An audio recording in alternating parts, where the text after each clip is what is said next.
안녕하세요. 지난 시간에는 통풍이란 무엇이고 통풍에 좋은 음식들은 어떤 것들이 있는지를 살펴보았습니다. 하지만 식습관 개선만으로는 요산 수치를 낮추는 데는 한계가 있기 때문에 어림도다 빠른 시일 내에 약물 치료를 병행해야 합니다. 그러나 최근 통풍 약물의 부작용이 밝혀지면서 환자들의 걱정과 근심이 더욱 늘었습니다.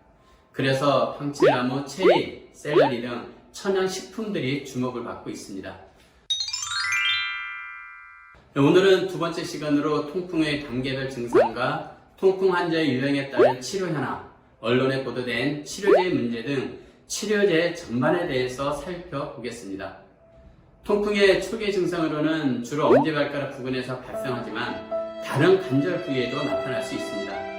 초기에는 관절 곳곳에서 열감이 느껴지고 붓기 시작하다가 점점 통증이 심해지며 발작을 일으키기도 합니다. 사람마다 차이가 있기는 하지만 가만히 있다가도 무릎이나 발가락 관절을 찌르는 통증이 오는가 하면 통풍 환자는 늘 관절이 뻐근하고 시큰거리는 증상이 있다고 합니다. 이러한 증상들이 심해지면 관절에 염증이 생기거나 살이 튀어오르며 붓는 현상이 일어나기 시작합니다. 좀 더 자세하게 단계별 증상을 살펴보겠습니다. 1단계는 무증상 고요산 혈증입니다. 아무런 증상이 없으나 우연치 않게 병원에 찾아갔다가 혈액 검사를 했는데 요산 수치가 7 이상이 나온 경우를 의미하죠.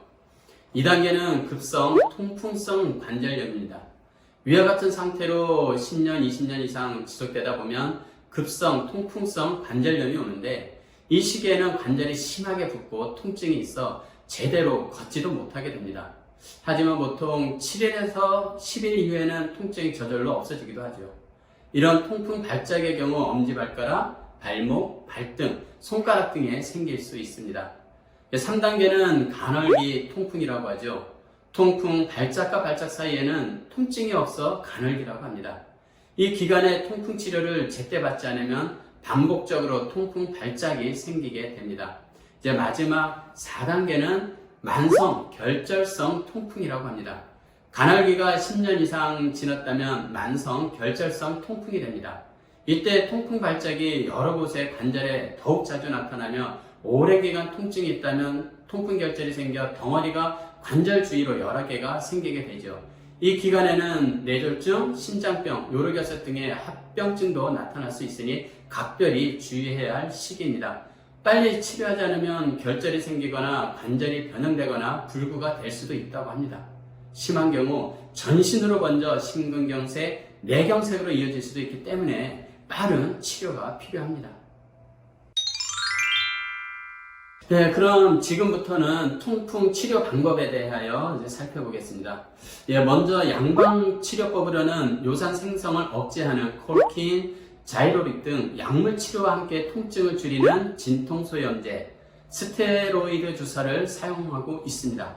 그리고 한방치료법으로는 요산을 소변과 수액으로 배출시키는 약물 치료를 진행하며 통증을 줄이기 위해 부항, 전침요법 등도 활용하지만 오히려 아픈 관절에 무리가 갈 수 있어 주의해야 한다고 합니다.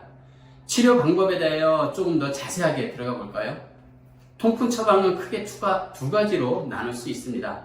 하나는 요산이 과다하게 생성되는 유형에 맞춘 요산 생성을 저하시키는 처방, 전체 통풍 환자의 90%를 차지하고 있는 요산이 제대로 배출되지 않는 유형에 맞춘 요산 배출을 촉진시키는 처방이 있습니다. 현재 요산 생성 저하시키는 치료에는 효과적인 약들이 출시되어 있지만 전체 통풍 환자의 90%를 차지하는 요산 배출 촉진 치료에는 아직 마땅한 치료제가 개발되어 있지 않다고 합니다. 네, 그렇다면 이러한 치료제에 대하여 언론에서는 어떻게 보도하고 있을까요?